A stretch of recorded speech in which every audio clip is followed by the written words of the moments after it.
Hi guys, I'm going to be showing you 3 styles you can do with the Jada Kinky Straight Invisiroot Clip-ins, and stay tuned for the end for some extra style inspo. I'll be installing the Invisiroot Clip-ins by Innovative Weaves.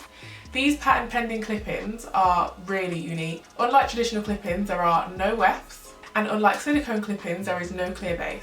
Instead, the clip-ins mimic real hair roots, so if the wind was to blow, or if you was to be dancing around, or doing your thing, whatever that thing is, your wefts are completely concealed because actually there is no weft. And let's be honest, we've all sat behind someone and you can just see that they've got tracks in, you're like, oh no, cover it up. I'm starting off on a silk press, and for style 1 we're going to be doing a ponytail. So I'll be positioning the clip-ins in a circular pattern around the initial ponytail to be pulled back into a high ponytail later on. I left the initial hairband in just to make it a little bit easier to apply initially. However, be sure to remove the first hairband before finishing the ponytail, as having 2 ponytail holders can be quite uncomfortable after about an hour or so. This will also prevent you from having that dreaded cone head, which is essentially caused by the ponytail being too bulky around the crown area. So all I'm doing here is applying the clip-ins in a circular motion and working outwards towards the outer perimeter of my head. Make sure to position the front and side clip-ins far back enough so that there are no humps in the crown area. As you can see though, I didn't really need to position mine that far back, it was seamless. You can see how far to the front I can position the clips without it being noticed. Like, I was able to just move my hair back and it looks like I've just got a whole heap of hair.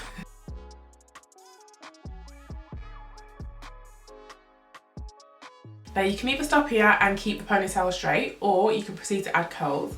Curls will definitely help you blend your hair with the clip-ins even more, but as you can see, my hair blended seamlessly even without the curls. Loved it. I feel like they're kind of giving 2 different styles. But if you did want to add curls, you can use a curling wand, you can use a straightener, you can use a hair waving tool. I just use a straightener to form my curls, which gave me kind of like a loose, carefree type style. The hair does hold a curl really well, but just because it's so much hair and it's quite heavy, I recommend adding some hairspray just to try and help hold that curl even longer. I then tidied up my edges, and this was the final look for style 1. Super cute and super natural.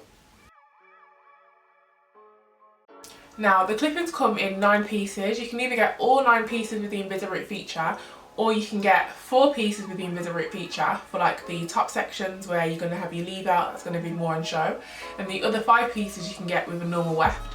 But because those pieces will be, you know, under a lot more hair, they're less likely to be detected anyway. I've opted for all 9 pieces. Well, I'm using 2 bundles first of all, and I've opted for all of the pieces to be the Invisiroot feature. So no matter what, no matter how I want to wear my hair, whether it's half up, half down, whether it's ponytail, all the pieces will be really seamless and flat against my head because the Invisiroot clip-ins are just so natural.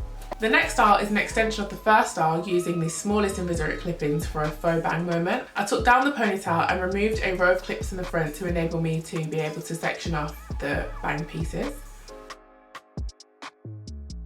Granted, my hair is quite long already, but this just added a little bit of extra length regardless. You really don't have to use as much hair as I did in the front, because you only need a tiny bit of hair to cover the clips anyway. So let's say, for example, you've got really thin hair, don't worry about having such a big section out, you can put the rest back into the ponytail. It's just that I wanted the front pieces to be quite thick. Now the beauty with the innovative Invisiroot clip-ins is that there is no weft, so the clip lays really flat against the hair, making it undetectable and really smooth in the ponytail. I then just applied 1 clip to each side and covered it with a small amount of hair, and I used my straightener to curl. When applying the clip-ins, you want to apply them as close to the root as possible so it blends seamlessly, and honestly you're not able to tell the difference whether you're wearing your hair down or whether you're wearing it in a ponytail. And she's cute, right?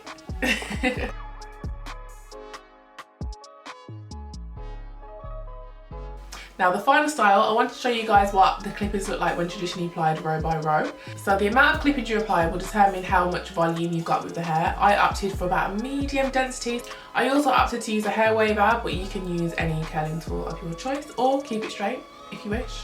Another little tip actually, lightly teasing the root of the Invisiroot clip-in will give it an overall a little bit more of like a natural blend.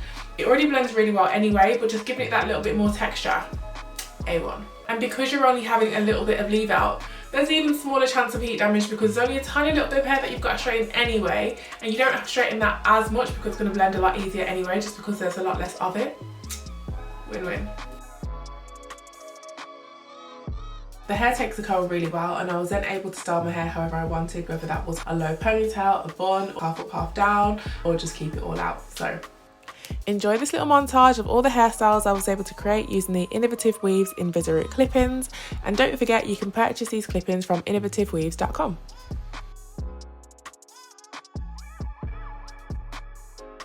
Thank you for watching the video. If you enjoyed seeing these hairstyles, leave a comment below and I'll see you in the next one.